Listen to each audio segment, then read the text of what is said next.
Hello. Hello. Well, how are you? I am good, darling. I am good. I got my new Farrah Fawcett I hair. love your hair. Do you like it? This is you. You are my hair inspiration. Get you. Get you. I trail you by the roots. Oh, sorry. Well, I need to grow some first, but Yeah, it's not exactly. doing too bad. It's getting Sorry. there. I'll trail you by the transplant. I pay good money for them. I know you did. I know. I felt like I was there doing it for you. Yeah. Nip tuck, nip tuck.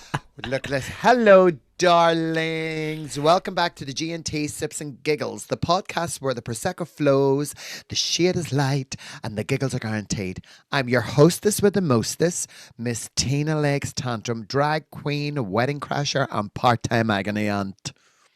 And I'm Glenn. I am your spreadsheet loving, drama dodging, tech savvy co-host. And today we are diving headfirst into the wild, but sometimes emotional, and occasionally, most of the time, budget blowing world of weddings.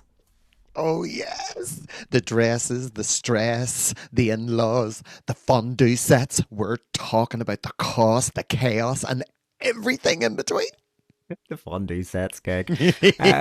Whether you're planning your big day or just recovering from one, or just love a good old wedding horror story, then you're in the right place. So fluff up that veil, top up your glass, and get ready. It's time to walk down the aisle with G&T Sips and Giggles. Theme tune.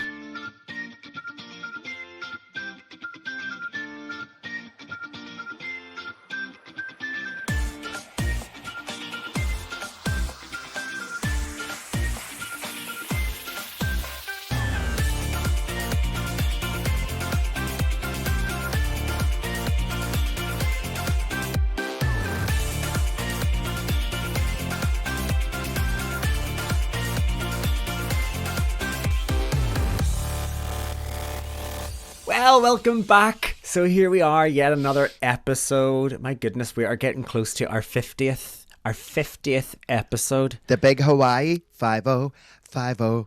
It's off to work we go. We work all day, sipping giggles on 50. Can I tell you something? Go for it. As we're okay. So the average wedding in the United Kingdom costs £19,184, according to hitched.co.uk. That was in a survey done in 2023. Well, that is insane. Absolutely mental. But I'd like to know, why do you think weddings in general, like say, why do they matter either culturally or emotionally, right? So like, I was thinking, aren't they just big parties? Yeah. Do you know what I mean? Everybody ends up getting really rode off. Everybody ends up opening their top button. Everybody ends up taking off those expensive shoes. Everybody ends up unzipping that dress and getting into like something really a lot more comfortable. It happens at every wedding. I don't care how much money you've paid. You know, everybody gets comfy for the dance and the disco and the banter and the crack, and you know, and that's when the wedding really, really comes to life. That's when the party is. Two friends of mine, Anthony and Barry, Sandra and Barbara. Their wedding was the only wedding I've done in many, many years in Downpatrick. Now they went all out. They paid well over 20 grand for their wedding. Now you should have seen that. Those boys put on one hell of a day. Yeah. And I was so honoured to be a part of it. And I done my stand-up routine.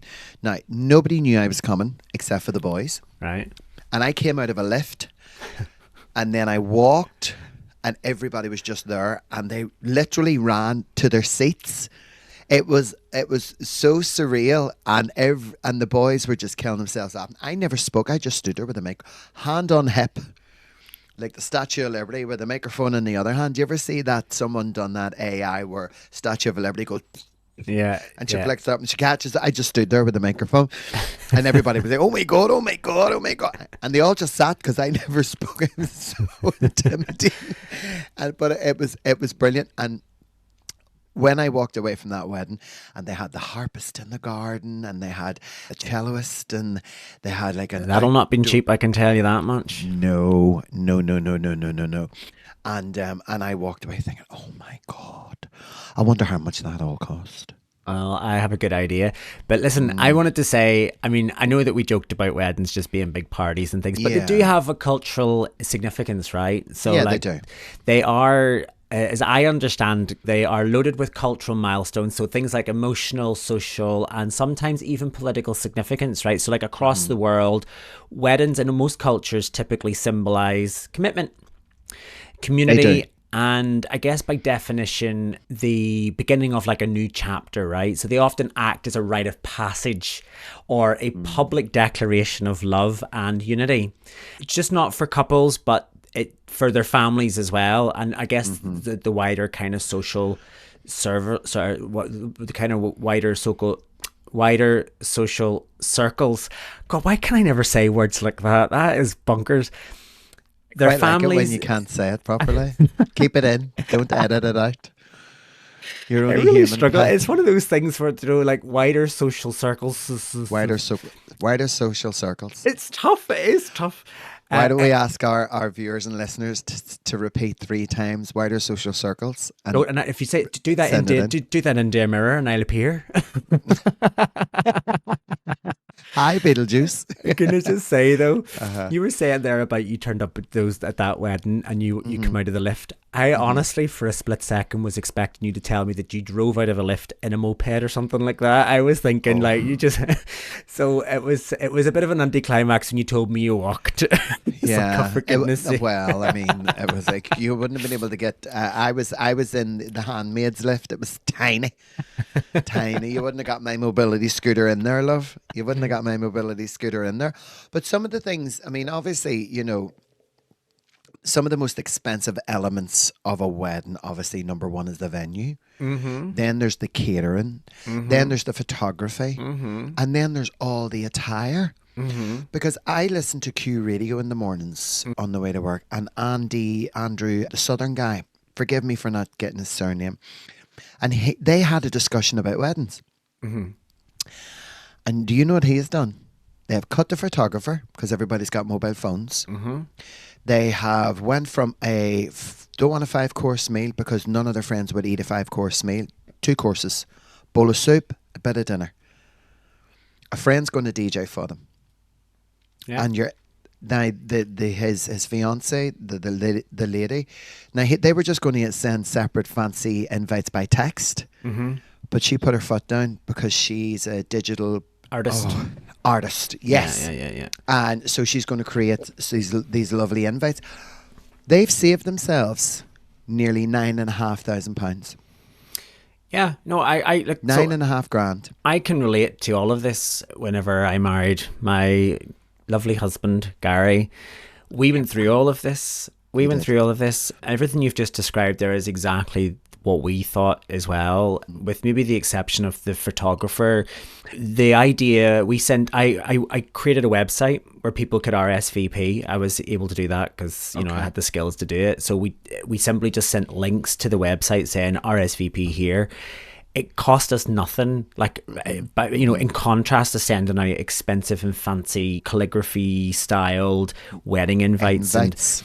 all of that kind of stuff. We did opt for a photographer and a videographer, and that was something that Gary really pressed for. And it's only because Gary had lost his mummy 2 years prior. Okay. And one of the things that he really realized in the 2 years following his mummy's passing was the value of video.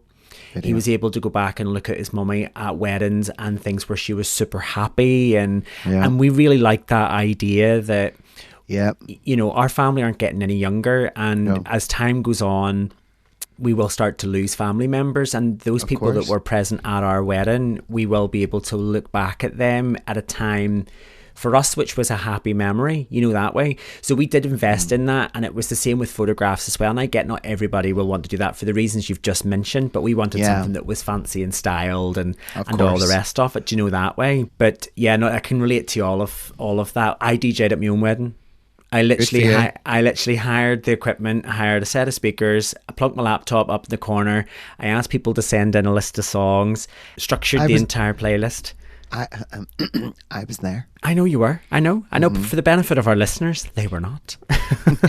Well, not all of our listeners were there. No. But like, you could easily spend 300, 400 £400 on a wedding DJ. And you don't need to. And it can be hit and miss. Do you know that way?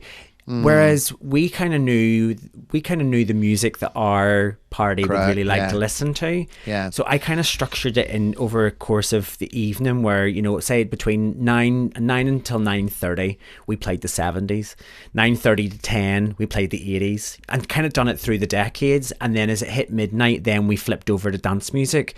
And that kind of really, I've learned from playing a couple of different weddings over the years that actually that kind of works. Yeah. Because as the night goes on, the younger people only start to liven up, whereas the older people start to drop off and go to bed. Do you know that way? So if you play all the music for the older people who'll get up and dance early on, it's kind of like a transition into the evening. Anyway, but you know, that's just a few anecdotes from my own experience about what you've just mentioned. Like, I can totally relate to all of that, and I think it's the right choice, not for everybody, but for most who want to do that. I mean, that is so true. And then obviously you have the overlook costs, the insurance, the vendor, the meals, the alteration fees, you know, the corkage charges and all of that. And many couples underestimate their budget by at least 30 to 40%, which also can lead to financial stress and worry. It's nuts. It's nuts. You quoted there at the beginning of the episode that the average wedding was 19 grand. 1,000, yeah. I mean, just over. I could say that ours was not anywhere near that. It was way above. It was significantly higher than that, I would say. And for some of the reasons you've just mentioned, things like the corkage charges for bringing our own wine and stuff in, they were looking to charge us for that. Like, everything has an associated fee. Yeah. Here's a case in point. So in the venue that we were at, Gary wanted lovely fairy lights. It was kind of like a marquee. It was outside, kind of inside. During the day we were all outside. During the evening we were inside, and it was like a marquee, and it had that kind of, do you know those kind of like flowy bits of fabric that kind of went from the middle of the apex and the ceiling to the side? And Gary wanted to decorate the entire marquee with fairy lights. Okay. Now, they have them. The venue had them, and they were looking to charge us £1,200 for those fairy lights. Now, no harm to you, Tina. I could have went and bought myself an absolute ton of fairy lights from B&Q the day after Christmas Day for a knockoff, you know, for like 50% off, and done it myself. But you know what they said? Wow. Oh no, you can't use your own. You have to use ours. They need to be pat tested first of all, and they need to be hung in a certain way, and we won't allow you to hang them in any other way. You have to use ours. So if we wanted the venue, so in the end we settled for only doing half of the venue. Because we first of all, it started to push our budget way beyond what we could actually afford, you know. It is ridiculous, and when they start to make their own in-house laws and rules, and here's the reasons why, you know, I mean, I think a lot of people now realize, you know, that's why there's not as many people getting married. It's just too expensive. Yeah. And it is, you know, two people in love, let's celebrate this and join in holy matrimony for the rest of our lives. So hold on, here's a 30,000 bill before you go anywhere, and you spend most of that money on everybody else. Yeah. You know, so why shouldn't you sit and cut back? You know, and you look at a lot of people now. Obviously, are can't afford the dream wedding. No, going down the aisle and the big fancy car, and that's why some couples are scaling back so much so that they're choosing micro weddings to keep things manageable.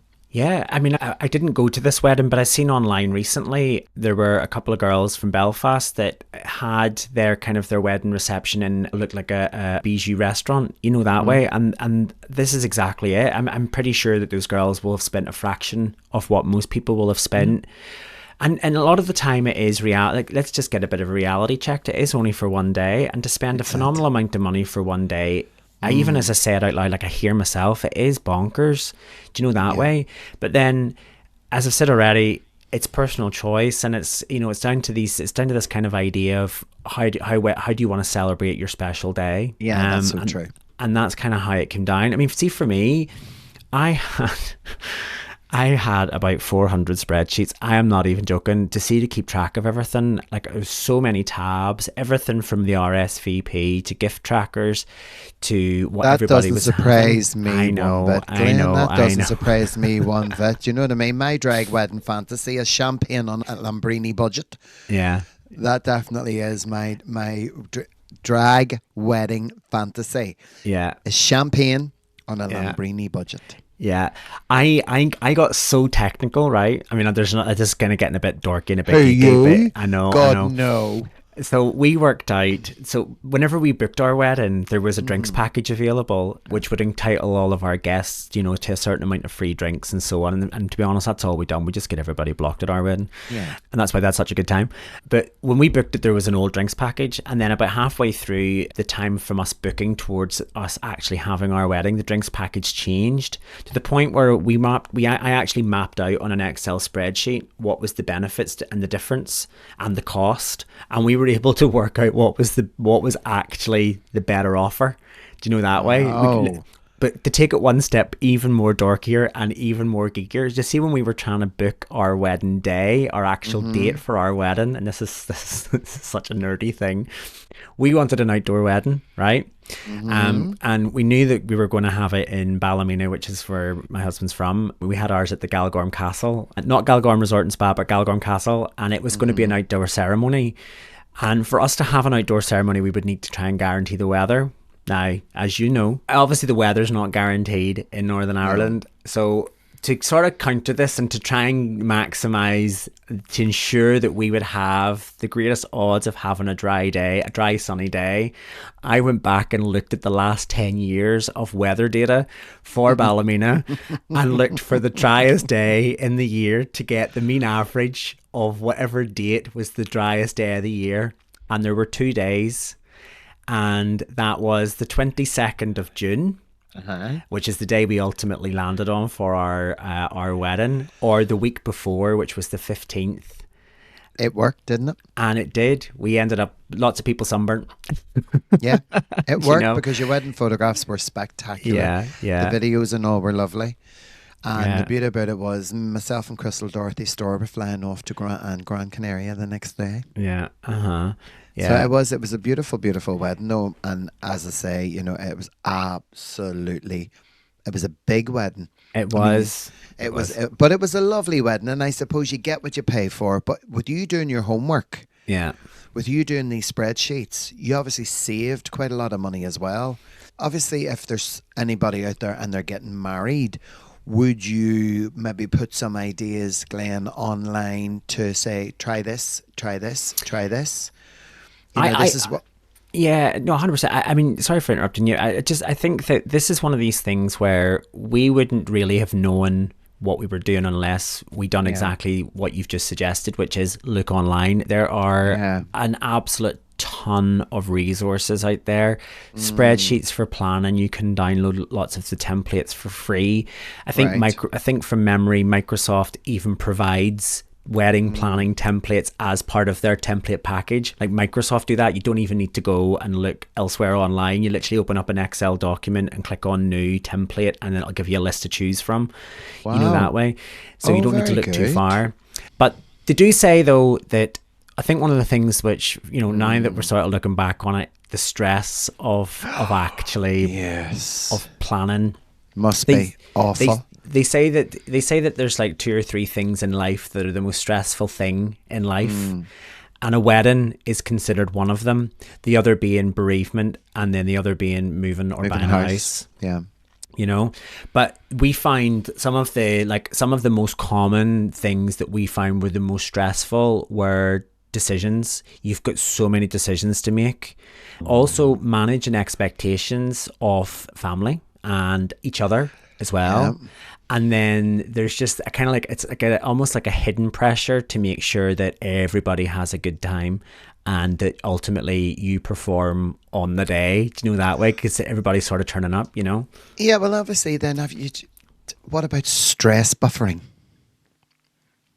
AKA a pre-wedding pamper day with zero talk of chair covers. I wish we had a thought of that. that's obviously in the age of wellness that makes so much sense. Yeah. But there was a survey that was done, I remember, what actually says that like 71% of couples argue more during their wedding planning process. And I could well believe that, Tina. I really could.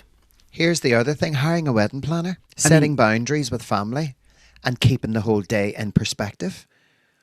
But I get where you're coming from, and I can get it. Obviously, I'm single. I love my single life, and I love you guys, and I love the other gorgeous friends in my life. Very long, successful, beautiful relationships. And I think that, well, if you're going to go and pay the guts of, let's say, 27 grand, you know, would you go that little bit extra to hire a wedding planner? Takes an awful lot of stress out, because you're paying them to take your stress away. You know, setting the boundaries with your family. Here is what we're going to do. Don't cross the line. This is our day. We want you to come. We want you to enjoy it. If you see something you don't like or hear something you don't like, keep it to yourself. Yeah. You know, and keeping that whole day in perspective. I should be a wedding planner. I mean, do you know, and this is what I was saying earlier about it. It is only one day, and it is so easy to sort of to lose that focus and that perspective that you're literally spending. I'm going to use your figure of 27 grand for a day. Like and when you say that, and when you say that out loud, like I can hear going like 27 grand is a lot. Though. But that's why, sorry, go ahead, love. I was just going to say, but like hiring a wedding planner, I think that kind of works if you're comfortable with somebody else being in control of your wedding. Yeah. Unfortunately, I am married to a teacher who needs to control most aspects of everything. I say that, I'm only joking. Love you, Gladys. Go on, Gladys. But you know, you know, and it's just, but it comes as another added cost, you know, that way. Well, it does. But at the end of the day, if I get married, I get married. That's fine. And if I'm truly in love and I'm being put first and treated like queen, like royalty, I wouldn't mind paying for quality. I wouldn't mind getting someone who I know that I would feel saying, listen, this is what we want for the day. Here you go. How much do you charge? And I would think you have to be worth this. You've got to be worth it. You know, someone who's in control, and don't you worry about it, Tina. I'm going to sort this all out for you. And you know, the stress buffering is definitely. It's something to seriously consider. Oh, 100%. Even just having a day for you both to not talk about it. I think that's a great idea. I think the wedding free plan day. Yeah, 100%. 100%. I mean, I would go to the extent of saying make it a week. Do you know what I mean? Because the week leading up to your wedding, you've pretty much got everything done anyway. You know, you've got your photographer, your venue, you've the rings, your suit hire, flowers, decor, singers, you know, cake, equipment. All of that stuff is all sort of taken care of. Well, it should be all taken care of. And really the only thing left at that point is for you to sort of relax. I think one of the things that we were kind of fortunate enough, though, you know, Gary and I were together 10 years. We had a super long engagement. No, we did not. Really long. Really long. It wasn't really a super long engagement, to be honest, but we were together for 10 years before we got engaged. And, you know, the kind of the conversation come up maybe once or twice during that time about sort of what that would look like. But yeah, I think if you're in a position where you've got a super long engagement period, you have the added bonus of having a long time to make decisions and start to plan things, rather than it all sort of being sandwiched into a year or 3 months or whatever, you know. That puts more pressure on it, because obviously then over that period of time you're going to spend your lives together. Enjoy that really lovely, long, luxurious engagement and plan it. Don't go attacking. It has to be done by a certain day in a certain year. No, it doesn't. Save as much as you possibly can. Cut what needs to be cut. If you can do a lot yourself, obviously with the Tinternet, there's so much more that you can achieve. You know, so many really good, useful apps. You know, online as well. I mean, but do you know what I want to talk about? The family dynamics. Oh yeah, okay, go for it. Like, bear in mind that my mum listens to this. Hi Louise. You know, well look, money often equals influence. Okay, it really does. And if parents are contributing financially, they may feel entitled to have some input. I mean, I can kind of relate to this. I think that you kind of have to strike a bit of a balance because, as we've already talked about, weddings are expensive. And if a family member wants to contribute, it's one of those things where you give it great consideration. And if you're fortunate enough that your family member wants to contribute and you're comfortable doing that, then there is this almost kind of an element of, well, I've contributed, therefore I have the right to a bit of an input. When, again, you're kind of buying what am I trying to say? Let me think about this because I need to make sure that I don't upset anybody. You need to be careful. If parents are contributing, yes, I can see why perhaps maybe they feel entitled to a bit of an input into it because it's an investment at the end of the day. Well, it is, but at the end of the day, you know what? They're going to have to take it on the chin because it's kind of sort of expected. And you can have a little bit of input, but from an emotional sort of side that I feel, you know, I knew if I was getting married, say next week, my mummy would give me everything she would have. I wouldn't take a thing off her. Yeah. You know, and I think it'd be lovely, as you said, you want your family there, you want them all to be happy, you know, and of course, it's parents' duty bound to say, right, here's this towards the wedding. And I kind of sort of sometimes think, do the parents get together and say, right, well, we've got this much. How much have you got? Do they talk with each other because they're now becoming in-laws and they'll say, well, look, we really don't have that much, but this is what we can afford? Can that cause any sort of antagonistic sort of vibe? And what's not fair? We're giving $8,000, they're only giving 4. I mean, I that certainly wasn't the case for us. I mean, yeah, I know. To answer your question, no, our family certainly didn't get together, but it turned out that families kind of chose and picked the things that they wanted to help out with, and you know, if we felt that was appropriate, then we were more than happy for them to be part of that. But I think one of the things as well, obviously being a queer couple, one of the things that we really had to kind of try and navigate was this idea of tradition. And we certainly, I know, but we certainly didn't really conform, and we were very fortunate, with maybe the exception of one or two people on my family side who were a little bit unsupportive, who decided not to come to our wedding. Really? Yeah. Anyway, but you know, we had to navigate, but being a queer couple, we did have to navigate this kind of idea of tradition. That's you know, awful. Even talking to the registrar and stuff like that, we noticed that the registrars did they feel on edge? No, our registrar was lovely, but their script was all written from a point of male and female. Yeah. Ah, right. Okay. So they had to. I mean, this at the time it was anyway. So so pronouns and stuff needed to be changed, and even filling in the forms and stuff, I remember it was ultimately geared towards heterosexual couples, you know. But we were fortunate enough, with the exception of one or two, we did have, by and large, very supportive people, you know, who were there at the day. And I appreciate the complexities that go with that, because not everybody's going to necessarily agree with our union.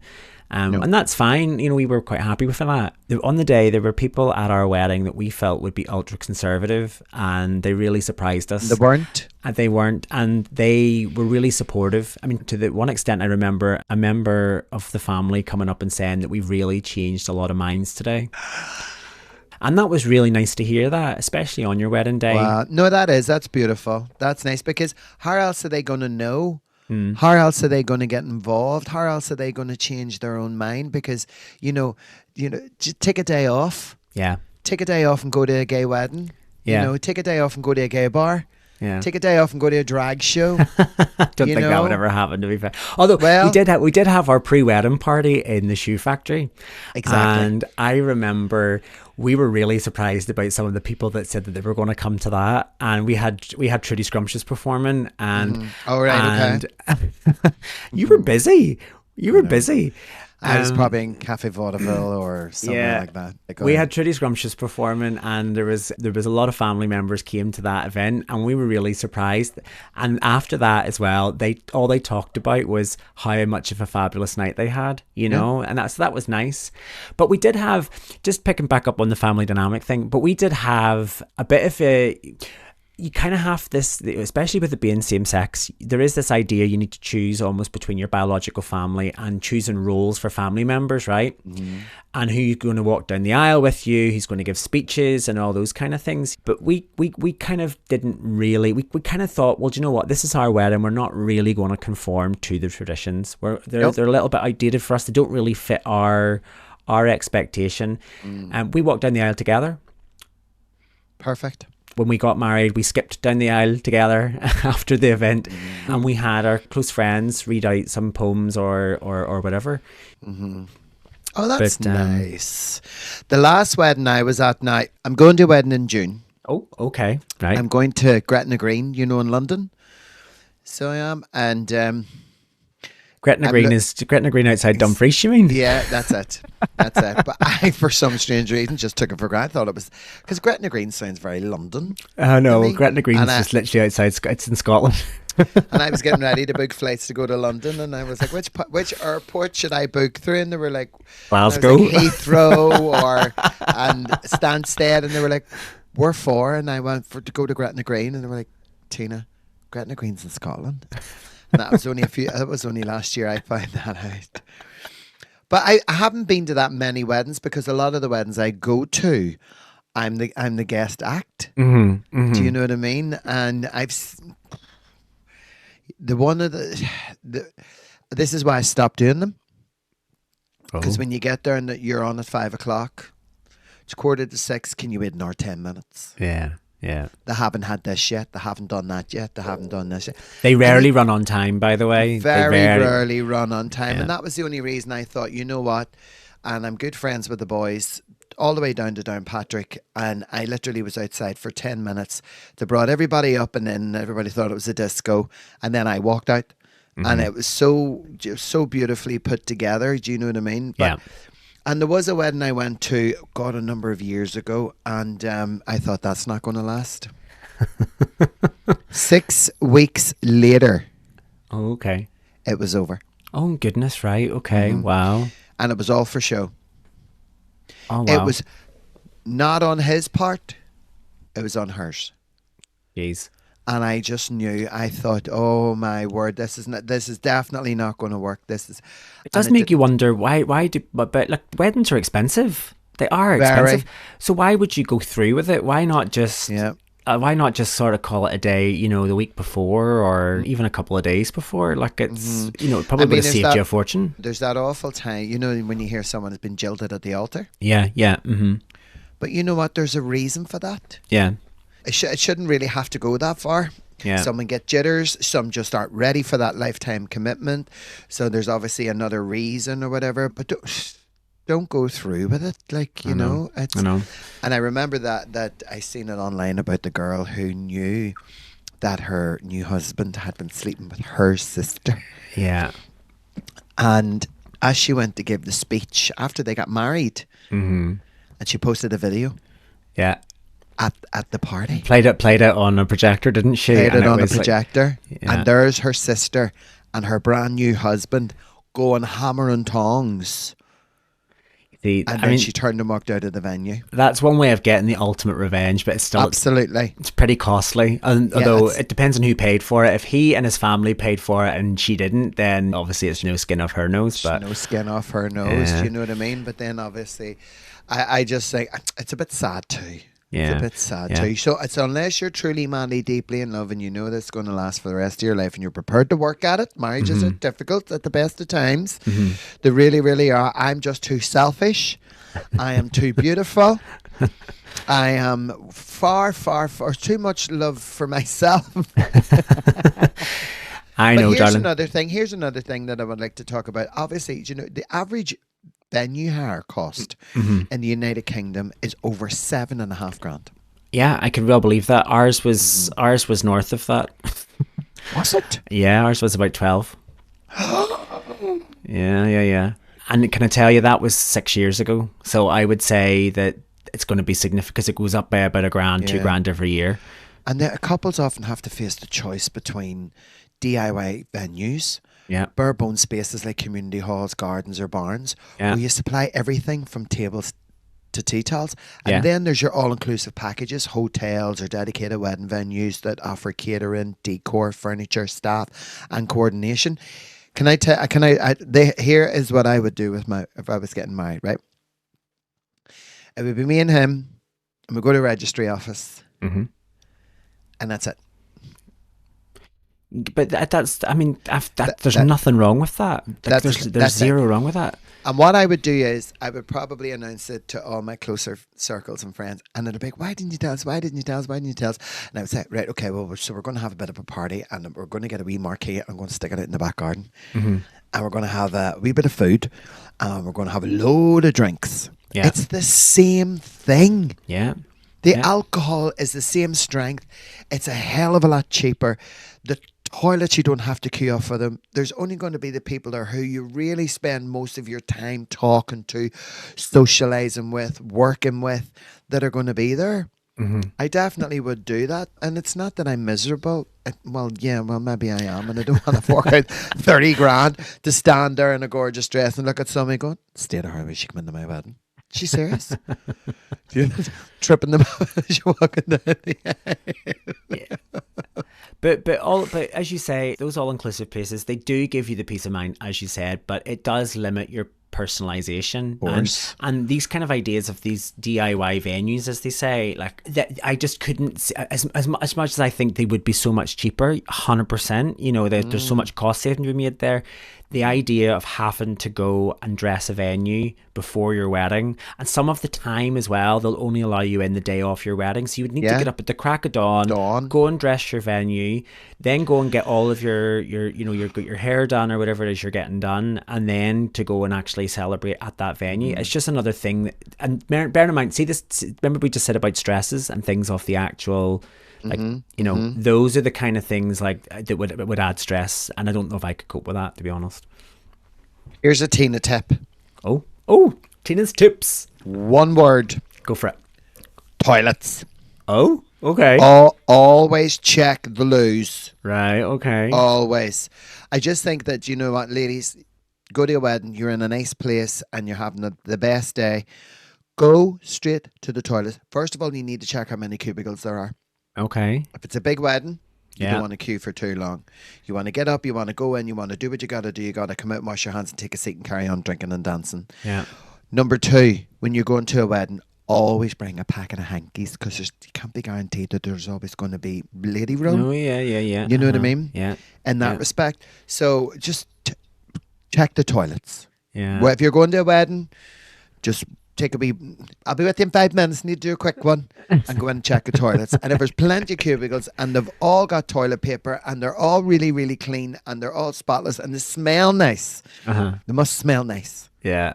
When you walk into a hotel, like a wedding venue or somewhere, and you walk into the toilets and you go, oh, that's nice, because there's nothing worse when you walk and you go, oh my God.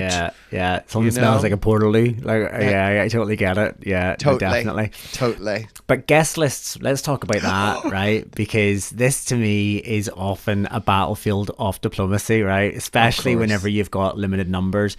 I read that the average UK wedding has approximately 82 daytime guests, and then in the evening that number increases to around 103. Then that's based on a survey that was done by Hitched in 2023.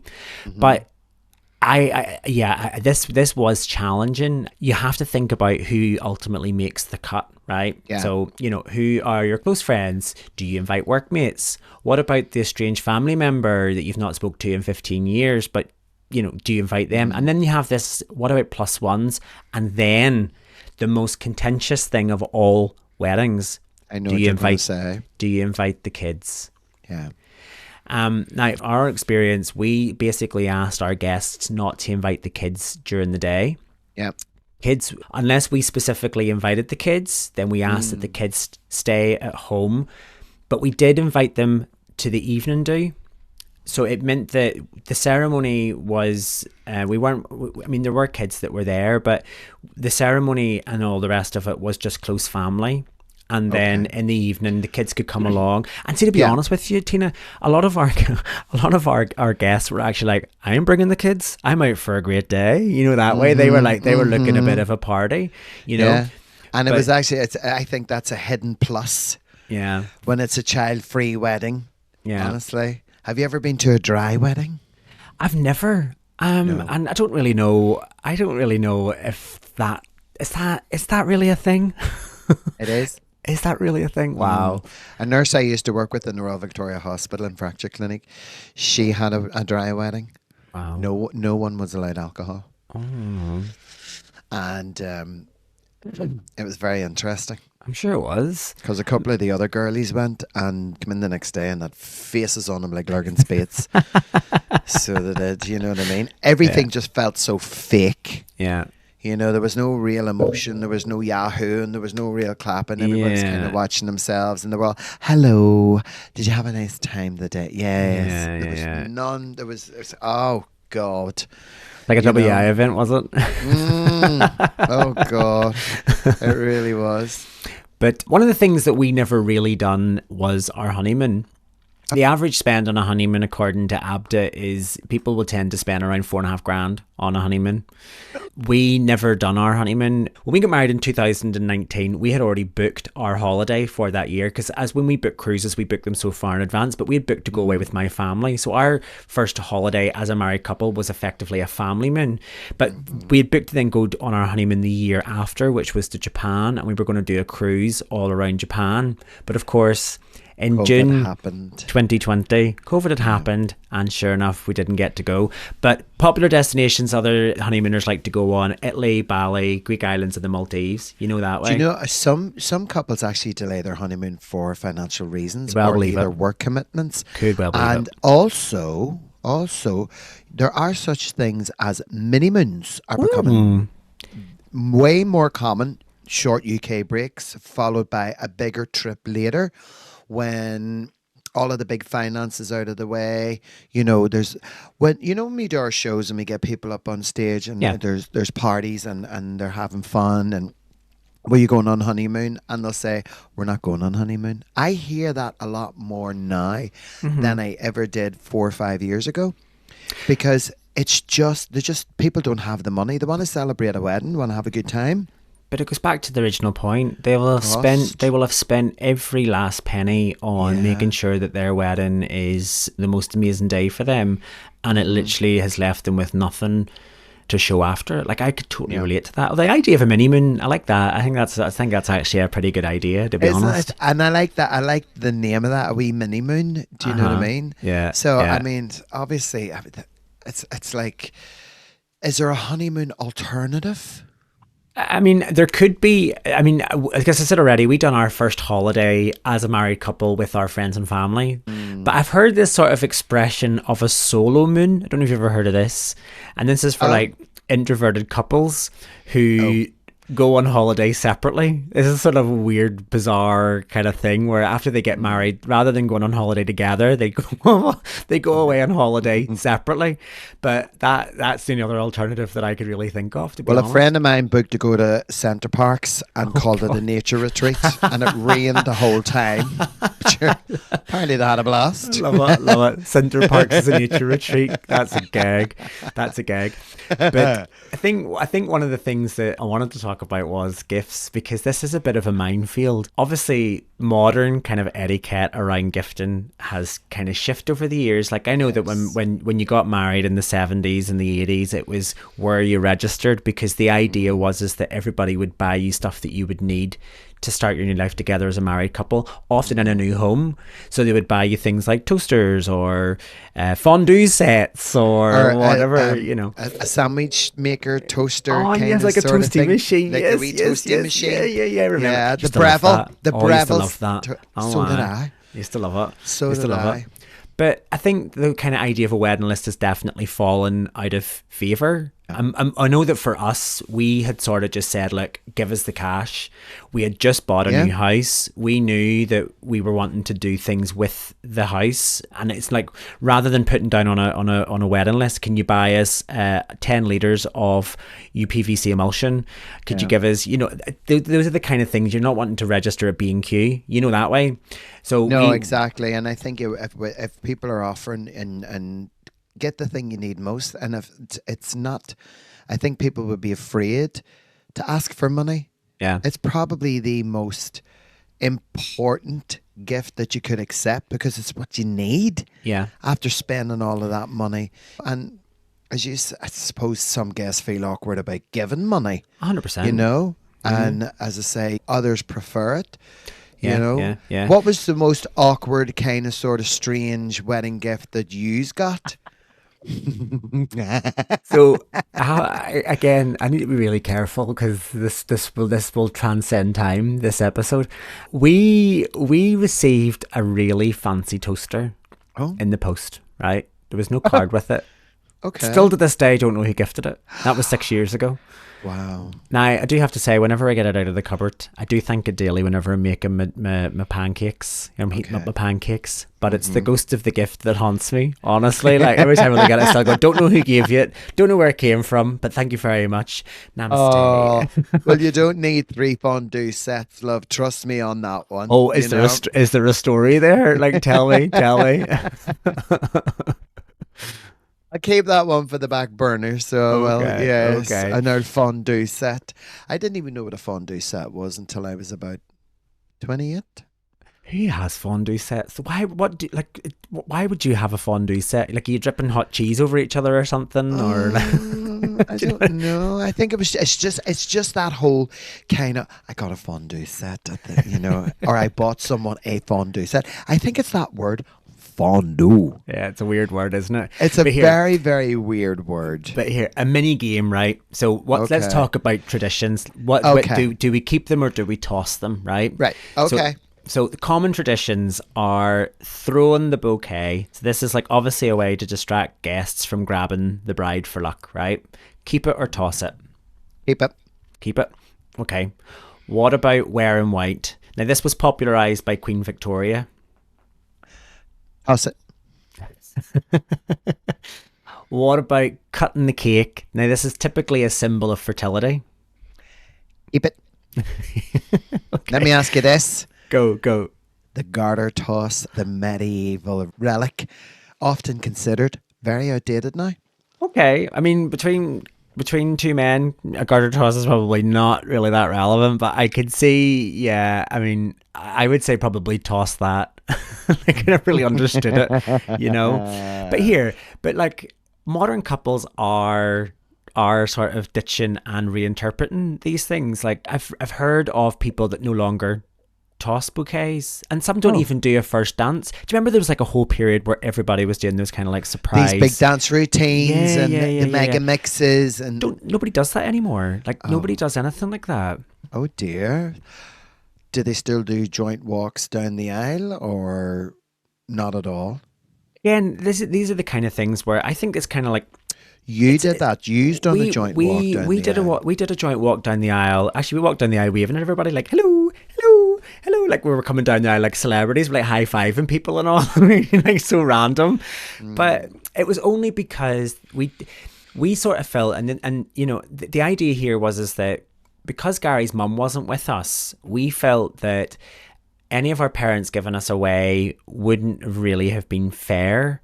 Yeah, and true. we wanted to make sure that, you know, obviously we didn't want to upset any of our family. So we felt that really out of respect for both families that it would make sense just for us to do us, you know, that way. But there was the idea as well. We were at a humanist wedding ceremony recently. I don't know if you've ever been to a humanist wedding ceremony. It's really different than a religious or a civil partnership. The humanist wedding ceremony is still read out by a registrar.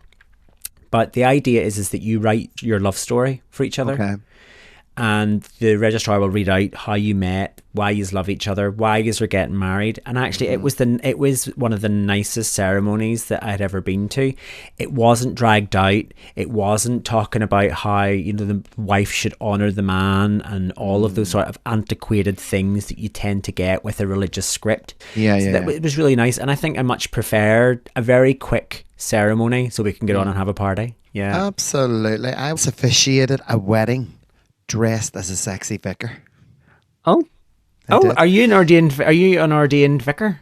I am. People still talk about it, so they do. I bet you they do. Honestly. I want to see photos and videos. I cannot wait to see that. Here, these do-it-yourselves wedding versus pro planning. You know, you've got your costs versus control.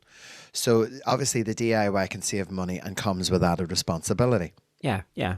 And the pros would be personal touches, homemade decor, curated playlists, control over every detail, flexibility. Yeah, yeah, yeah. You know, cons, stress, time commitment, potential, or last minute chaos. Yeah. Speaking of last minute chaos, I went to kind of like a blended, kind of like a pro versus DIY wedding, shall we call them.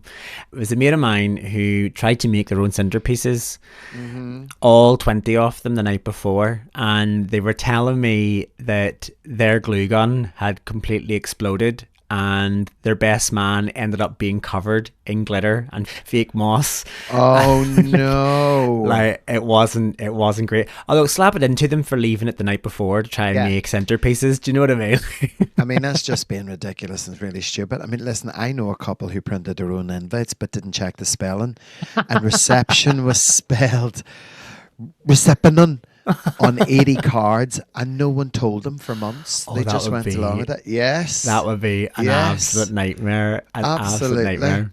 But I think one of the things as well with modern weddings is we're starting to see a lot more of inclusivity and representation. Obviously, you know, in Northern Ireland, we now have a civil partnership, which is great. Yeah, we do. But I noticed that a lot of couples are now ditching the kind of heteronormative template and they're just making space for their own diverse love stories. And this is kind of what I was saying earlier on about people are no longer sort of following tradition. They're rewriting the rule book of what a wedding looks like. Yep. They're not doing the first dances. They're not doing the bouquet toss. Maybe now what they're doing is just they're throwing wreaths down a river or something. I don't know. But everybody are kind of coming up with new and creative ideas. Do you know that way? Well, I think, obviously, the LGBTQIA plus weddings often blend tradition with bold personal flair. Yeah, definitely. I watched two girls getting married last week online, and I know them very, very well. And do you know what their wedding song was? Excuse me, their wedding song was So if you care to find me. Wicked gag. And one of the girls, all the guys at the wedding put her on a broomstick, raised her up in the air and spun her around while her wife sang to her. And it was so good, and that's what they chose to do. But they wanted everybody involved, and they had secretly planned that. And they said, right, this is what you're going to do. This is our wedding song. So their first dance involved everybody. Defying gravity, I love it. Defying gravity, that's so good. It's so good, isn't it? Well, increasing visibility of inclusive wedding expos, queer-friendly vendors, and celebrants trained in inclusive practices. Yeah, we certainly. So when we were planning our wedding, that was one of the things we were really mindful about. We went to the likes of the wedding fairs all over. We went to the ones at the waterfront. We went to the ones up at Stormont Hotel.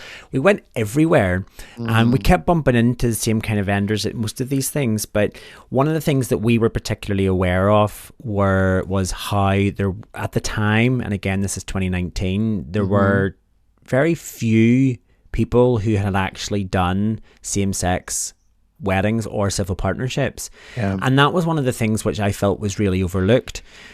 You know, wedding photographers and videographers, the two that we chose specifically in their portfolio had same-sex couples. And that was really important to us that we had representation, because it does matter, do you know, that way? Of course. Because ultimately, I feel that your wedding should feel like a mirror, not a performance, you know? Weddings are about joy, and everyone deserves that without compromises. Oh, I agree. But Lexi, can you believe we are at the end of another episode of G&T Sips and Giggles? No. I cannot believe it. Well, we are, unfortunately. That's all we've got time for. That's all we've got time for.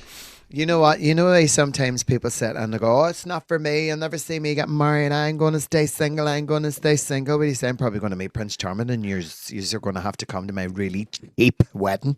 I can't wait to meet Mr. Tantrum. Here, neither can I. Listen, don't marry someone who can't laugh when the cake falls over. Oh, 100%, 100%. And plan a day yourself that you would enjoy as a guest. It makes all of the difference. Don't do it for everybody else. Do it for yourself. Yeah. But anyway, guys, don't forget, follow us on all of our social medias at G&T Pod. We've got more episodes coming up. When this airs, I will be on my Hollybops. You lucky sausage. You lucky sausage. I will miss you. Oh, I will miss you too. But of course, if you are listening to this and you have your own story about a wedding drama, then we want to hear it. Maybe you had a wedding drama. It was maybe joyful or there was some kind of madness. Share it with us. You can hit us up on all of our socials and you'll find all of the information in this episode's very description. Yeah. And if you're over on our Patreon, thank you so much. Our Patreons, we love you so much. And thank you for those Patreons, our paid Patreons who are continuing to support our podcast. We really appreciate you. We love you. But until next time, Miss Legs. Chin chin. Thanks for tuning in to this episode of G&T Sips and Giggles. If you've enjoyed our conversation, then don't forget to share it with your friends, and why not subscribe to the podcast so you never miss an episode. Your reviews mean the world to us and really help others find the show, so please take a moment to leave one. But be kind. If you'd like to support the podcast, why not consider joining us on Patreon? For the cost of a drink a month, you can listen to episodes early, access exclusive digital content, and get discounts to upcoming G&T shows. Your support helps us keep the conversation flowing. Cheers, we'll see you next time. Chin chin.